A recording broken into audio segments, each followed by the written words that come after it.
The purpose of this project was to configure an Aruba controller, create multiple internal Wi-Fi LANs, make sure the access points broadcast these SSIDs, and be able to wirelessly connect to them correctly. First and foremost, we used PuTTY and the wizards from the GUI configuration window to configure the controller. We also followed the directions on the Aruba data command sheet to initialize and set up the controller. Using PuTTY, we initialize the IP address and mask of the controller, the passwords used, the VLANs used with its corresponding IP addresses, its interfaces, default gateway, and also added the licenses that go along with the controller serial number. Once the initialization in PuTTY is done, it is time to plug in the laptop to the Ethernet port on the controller. Disable other network connections on the laptop, open up the Google Chrome browser, and type the controller IP address up at the URL to access the Aruba page. Once logged in, you can start to configure the controller's AP groups and Wi-Fi LANs using the wizards in the configuration window. Here we have an image of the configuration of the different Wi-Fi LANs that we configured along with its VLANs, IP addresses, mask, and DHCP settings if needed. When our group tried adding the Wi-Fi LAN called Red, we encountered some connection and IP address problems, so we had to adjust its settings to act as a DHCP server and give it a different corresponding IP address. This made it work successfully. The SSIDs of the Wi-Fi LANs we created are Employee 2, Red, and Guest as shown in the image.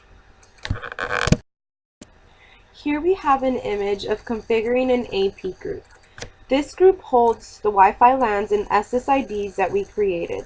In our case, our AP group is named Master Controller 2 as shown. Here we have an image of specifying which Wi-Fi LANs belong to the AP groups.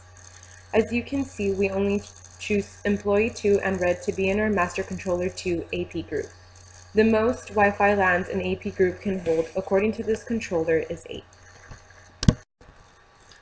Once the virtual AP has been chosen in the previous step, we come to this page.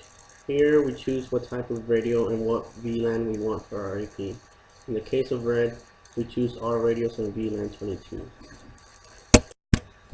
Now we are ready to set a specific authentication and encryption type for our Wi-Fi LAN.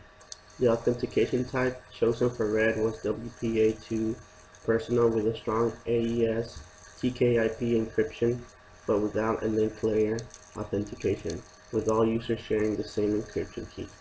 We set Aruba123 as a password to keep things simple. The steps shown in this page is fairly simple.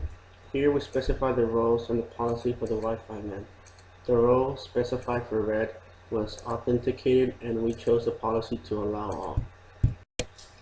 This part of the configuration process shows us some of the properties and information about the newly created AP.